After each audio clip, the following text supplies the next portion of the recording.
Ce journal vous est offert par le FPI, Fonds des promotions de l'industrie, votre partenaire privilégié pour la réussite de vos projets.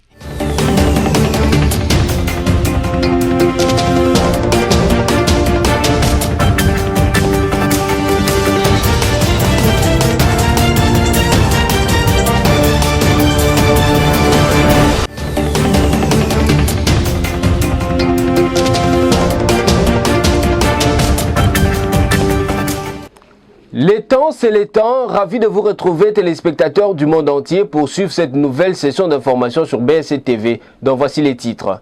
Le ministre d'État en charge de l'urbanisme et habitat, Pius Mwabilou, a prononcé ce mercredi 2 octobre 2019 son discours-programme à l'intention de cadres et agents de son ministère. Le patron de l'urbanisme et habitat a appelé à la coopération de tous en vue d'une victoire collective.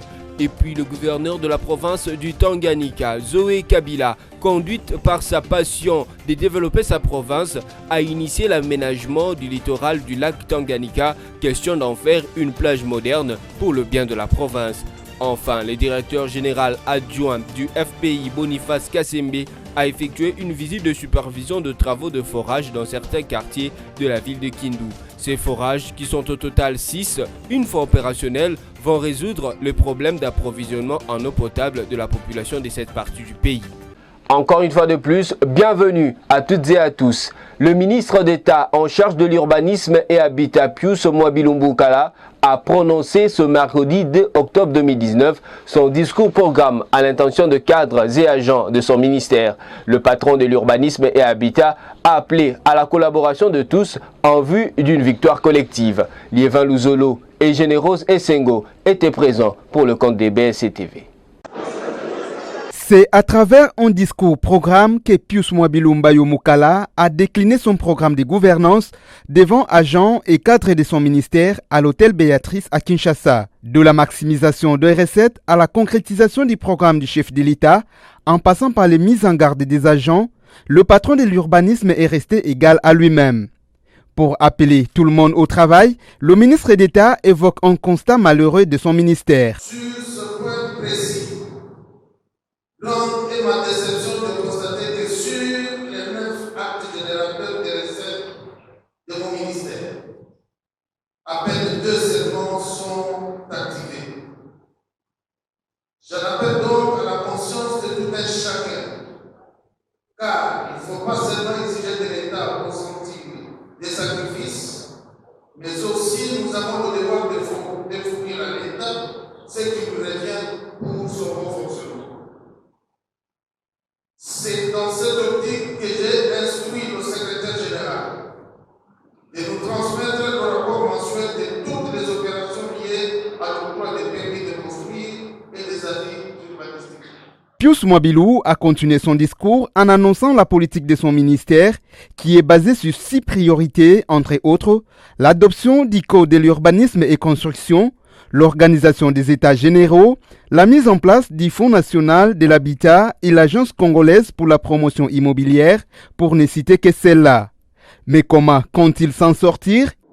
Mesdames et messieurs, pour y parvenir, je sollicite votre entière collaboration, car ma victoire serait incontestablement la vôtre.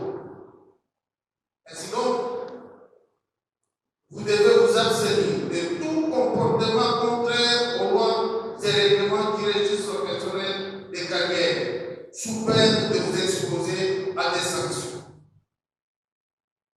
C'est ici l'occasion de vous exhorter à imprimer la sérénité dans le traitement des dossiers et le respect de la hiérarchie.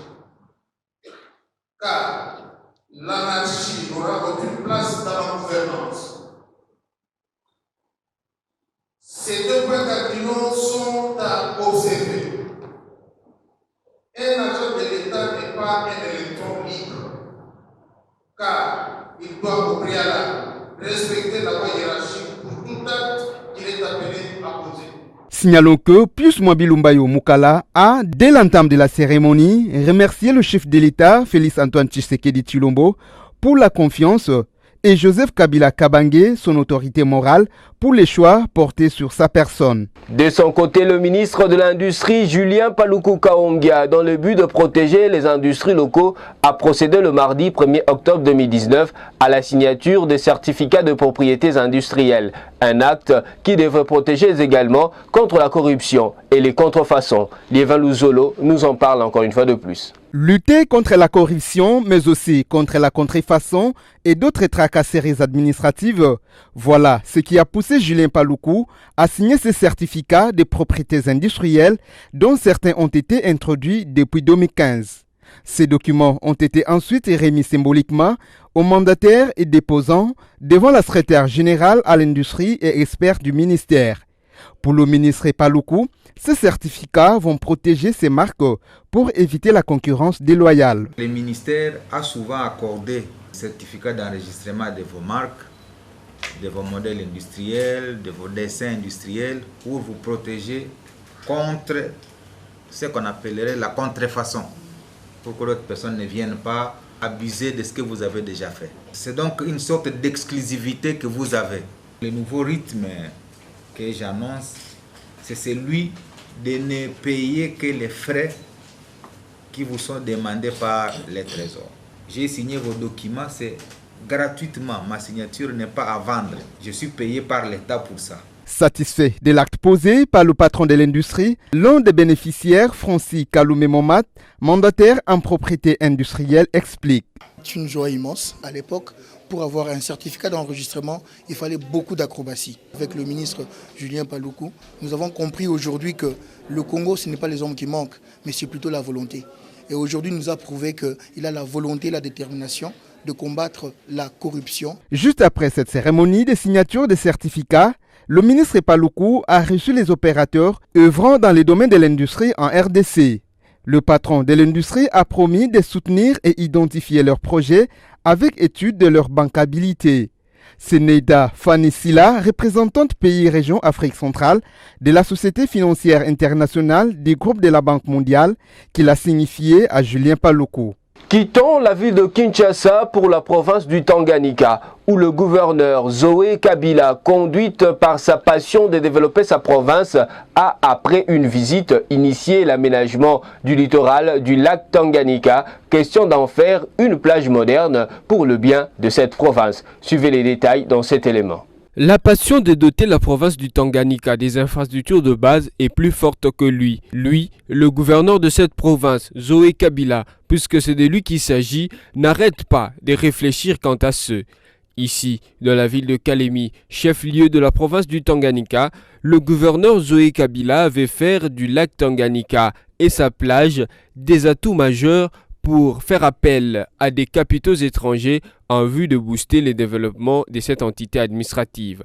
C'est à ce titre que le patron de la province a visité cette plage comprise entre le pont Loubouye et l'aéroport de Kaindou.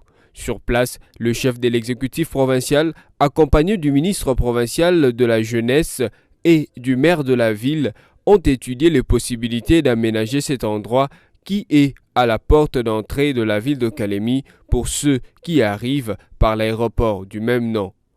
Quelques jours après cette visite, le littoral du lac Tanganyika connaît un coup de jouvence.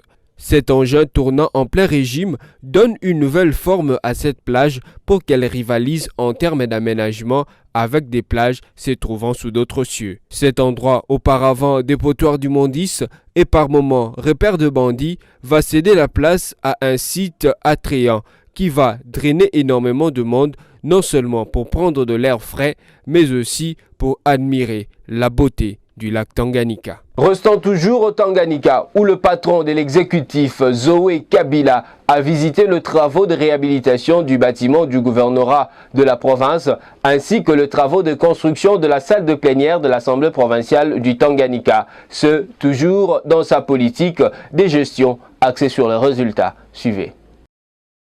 Le gouverneur de la province du Tanganyika, Zoé Kabila, dans le souci de veiller au développement de sa chère province, a visité les travaux de construction du bâtiment devant abriter le gouvernorat de la province.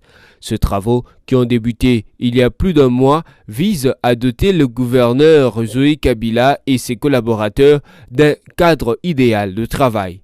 Ici, aux côtés de l'architecte, le gouverneur Zoé Kabila a visité tous les sites pour avoir le cœur net sur l'état d'avancement de travaux. De la menuiserie, en passant par la maçonnerie jusqu'à l'électricité, tout a été suivi de près par le gouverneur. Ce, avant de prendre la direction de l'Assemblée provinciale du Tanganyika, dont la salle de plénière répondant aux standards internationaux pousse de terre.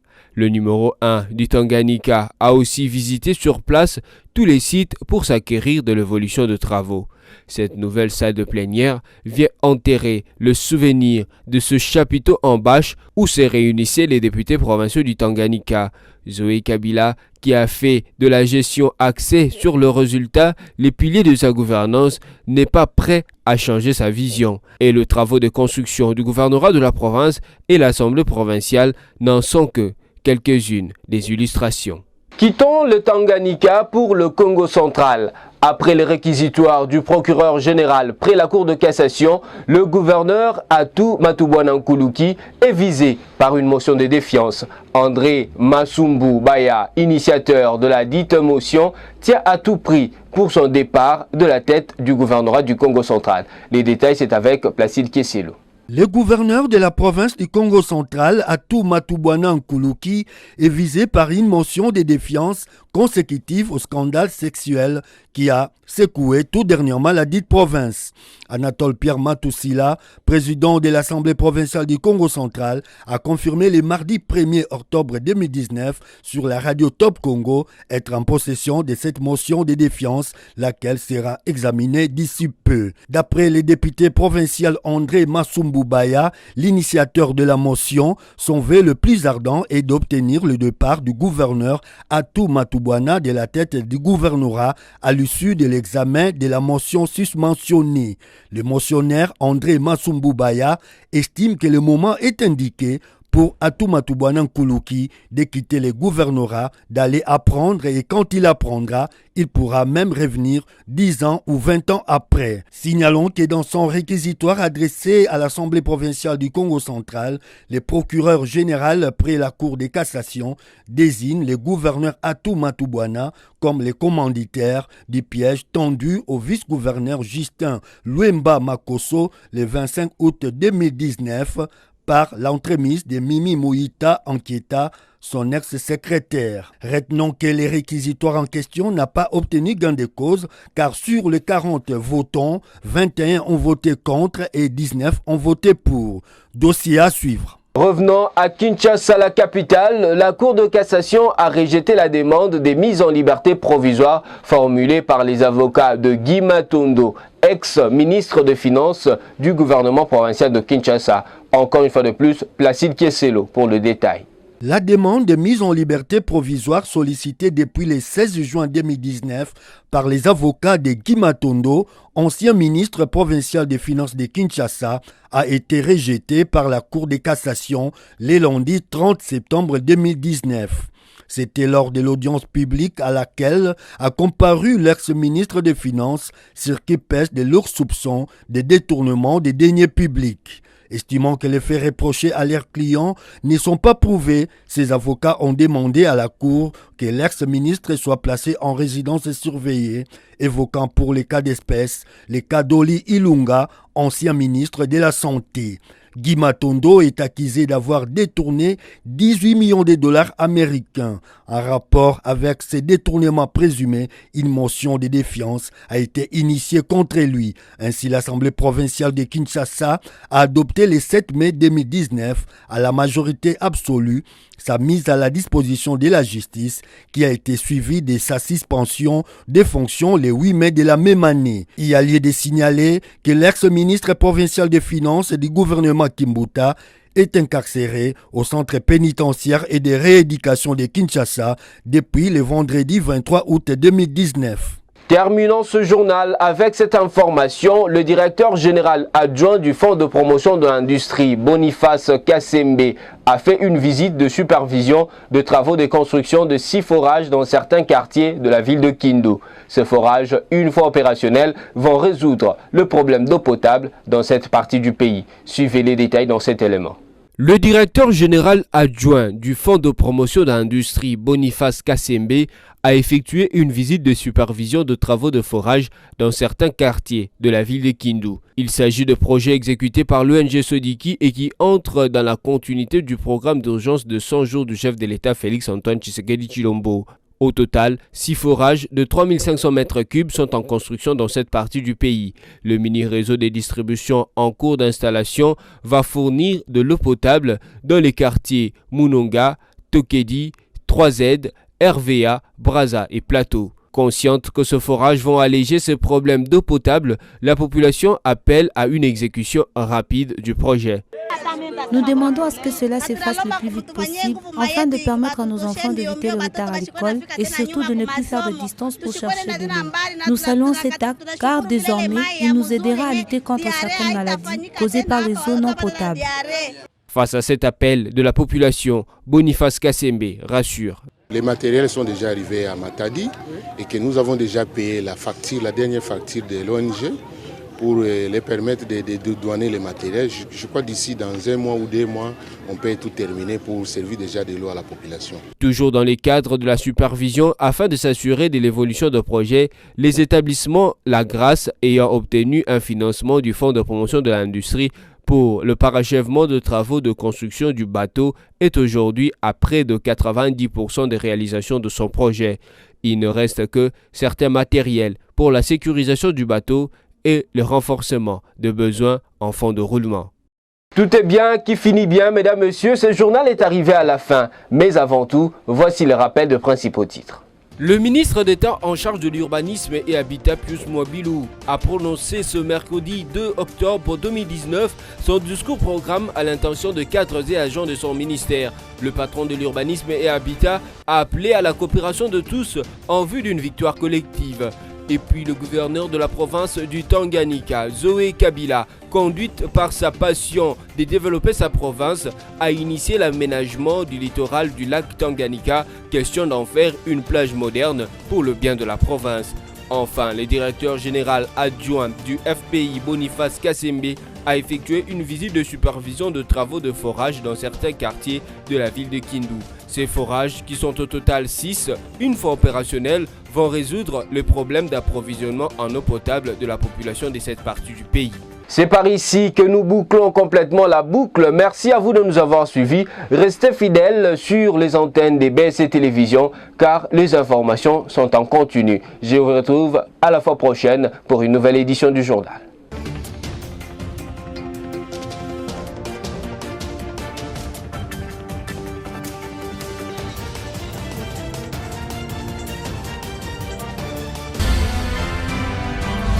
Ce journal vous a été offert par le FPI, Fonds des promotions de l'industrie, votre partenaire privilégié pour la réussite de vos projets.